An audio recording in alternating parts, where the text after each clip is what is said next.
Fala pessoal, beleza? Sejam muito bem-vindos ao canal de resenhas dos Perdidos no Tempo.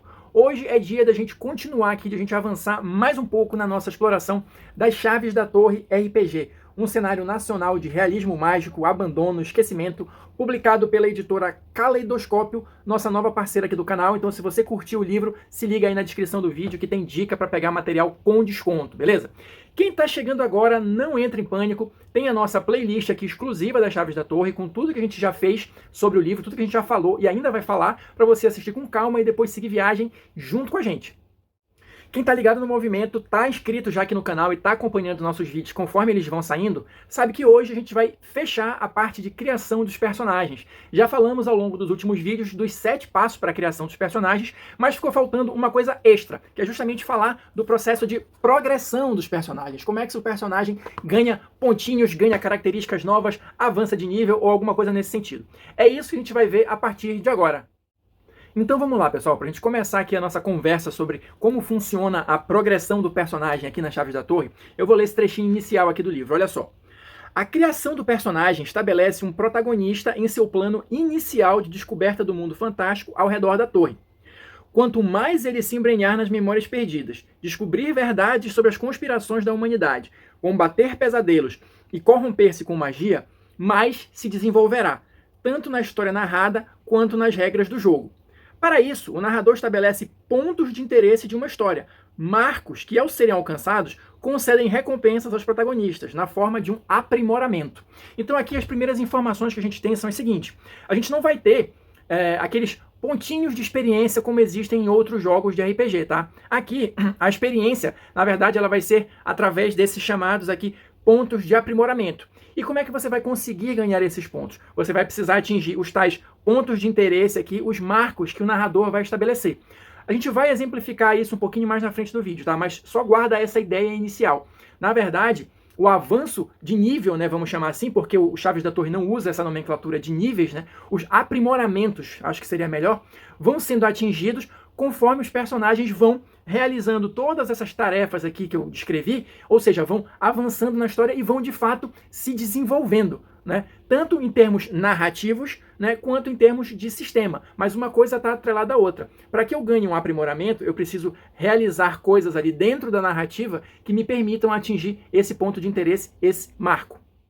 Na sequência, o livro vai trazer aqui uma lista, né, de coisas que você pode comprar com seus pontos de aprimoramento. Então, só para dar uma ideia geral para vocês, olha, isso aqui é o que você pode, no que você pode usar os seus pontos de aprimoramento. Então, basicamente, o que é possível fazer? Você pode comprar dados, né, coloridos para adicionar nas suas competências ali. Você pode comprar competências novas, né, ganhando um dado inicial ali em cada uma delas. Você pode, olha, adicionar um aspecto em um ícone, tá? Você pode adicionar um destaque e uma debilidade. Você pode adicionar detalhes em uma condição a um condão que você tenha, tá? E você pode retroceder um ponto em uma trilha de corrupção. Lembrando aqui que todos esses conceitos que eu falei aqui, ícone, aspecto, competências, corrupção, a gente já viu em vídeos anteriores, tá? Aqui eu estou só listando o que é possível você gastar os pontos de aprimoramento. E só um último detalhe aqui para não deixar passar, esse retroceder uma parte na trilha de corrupção, você vai tipo apagar a bolinha, mas os efeitos da corrupção, como a gente já viu no vídeo específico, eles não vão te abandonar, tá? Então é só para você não retardar um pouco o processo de perder o personagem, mas se ele já iniciou a trilha de corrupção ali, ele já está meio caminho andado ali para você algum dia perdê-lo. Avançando aqui no livro, a gente vai ter a seção, olha, de pontos de interesse para o desenvolvimento narrativo. Ou seja, aqui o livro vai discutir como você vai organizar isso, né? Como é que você vai estabelecer quais são esses marcos, quais são esses pontos, e aqui é que a gente vai dar alguns exemplos. Mas basicamente, como é que funciona aqui? O livro coloca que o narrador ele é livre para estabelecer esses gatilhos, vamos chamar assim, né, que vão conceder ali os aprimoramentos. E basicamente eles podem acontecer ou no final de um arco de histórias, ou de repente podem ter vários objetivos antes de você chegar ao final daquele arco, e cada um deles vai ser um gatilho para um aprimoramento ou alguma coisa nesse sentido, tá? Da maneira como eu entendi aqui, eu acho que existe até, e o livro até cita um pouco isso, que você pode criar outras formas, tá? De premiar os seus jogadores com esses aprimoramentos, né, com esses pontos de desenvolvimento.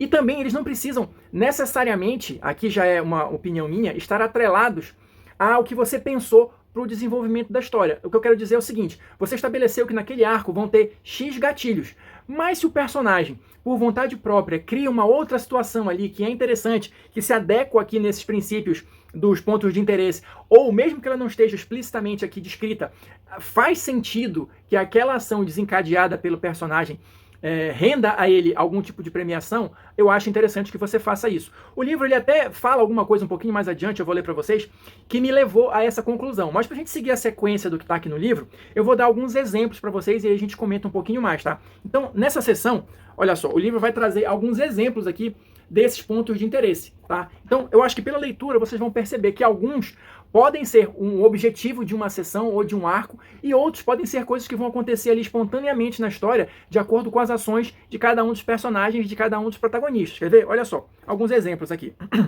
Caça ao tesouro. O personagem se aprimora quando recuperar tesouros, retornando-os para as lacunas. Desvendar mistérios. Os personagens se aprimoram quando desvendam mistérios que rondam o seu cotidiano ou a sua existência. Sacrifício altruísta. O personagem é aprimorado quando se sacrifica para ajudar alguém sem esperar ganhar nada em troca. Isso eu acho que é uma coisa que pode, de repente, acontecer espontaneamente ali, de acordo com o desenvolvimento da narrativa. Aprender com erros. O personagem se aprimora quando falha e aprende da pior maneira. Histórias para contar. Ele se aprimora quando conclui uma aventura e retorna para casa após ter vivido experiências verdadeiras. Como o próprio livro coloca aqui, esses pontos são apenas possibilidades, né? Para você entender mais ou menos o raciocínio da coisa, mas o narrador vai ter total liberdade para criar outros pontos de interesse que sejam mais adequados para a história ou, como eu acabei de falar, de repente identificar em uma ação do jogador, em uma trama ali que ele vai desenvolvendo por conta própria, uma oportunidade para premiá-lo com um aprimoramento. E se você ficou com a impressão de que talvez o avanço, né, nos personagens nas Chaves da Torre seja um pouco mais lento, seja um pouco mais difícil, tal, seja demorado, olha só, era esse outro trechinho aqui que eu queria ler para vocês. Alimente os seus jogadores. Olha lá. Os pontos de interesse nortearão o que a história se compromete a seguir. Ao definir os gatilhos para conceder o aprimoramento, seja generoso. Não deixe os jogadores à míngua de desenvolver os personagens, pois a maioria deles anseia a evolução do seu protagonista. Por isso, também é imprescindível clareza desde o início para expor quais são os pontos de interesse da história, pois a progressão do personagem é uma das forças que impulsionam o jogo. Um dos motivos para o jogador se divertir e continuar contando uma história sobre aquele personagem. Ao mesmo tempo, use os pontos de interesse para definir o ritmo da evolução do jogo. Ou seja, o que eu consigo extrair disso tudo aqui, tá? Qual é a minha opinião a respeito de todo esse caldo aqui?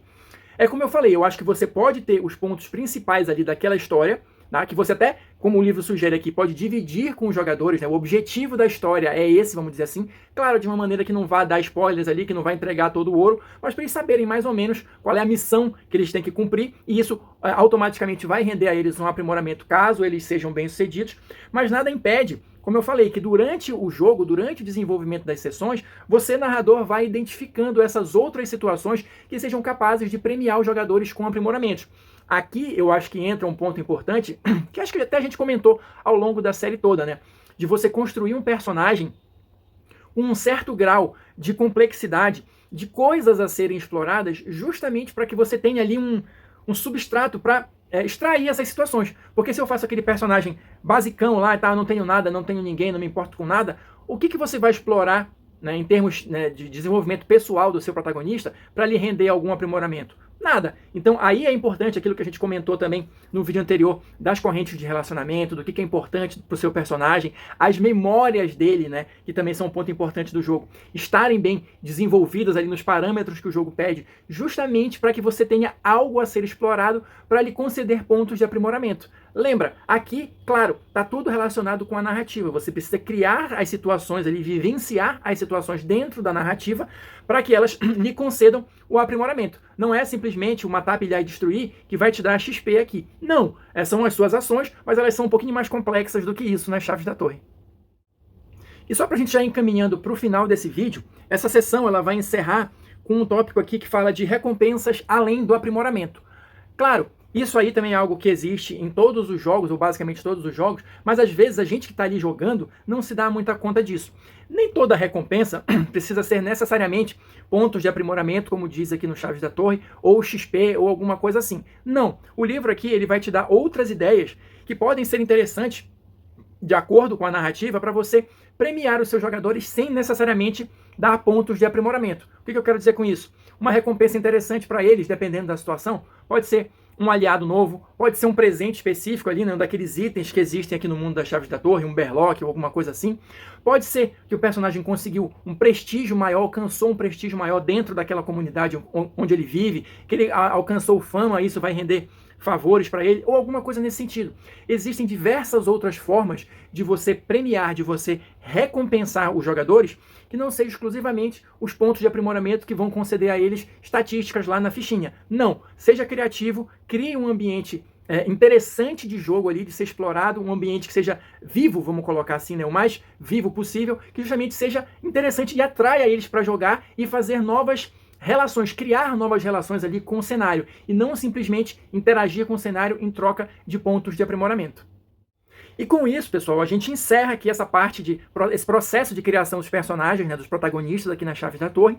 As últimas páginas do capítulo vão trazer justamente o modelo da ficha, olha, uma revisãozinha de todos os passos que a gente comentou aqui, né, ao longo dos últimos vídeos, tá? E aí a gente encerra esse capítulo 2, né, vamos chamar assim, do livro, que vai tratar justamente dessa criação dos personagens, tá? A partir do próximo vídeo, a gente entra no capítulo 3, que vai ser aquele capítulo de dicas para o narrador, né, de como conduzir uma aventura e tal, aquela parte, né, exclusiva para os olhos do narrador, mas que eu vou dividir aqui com vocês.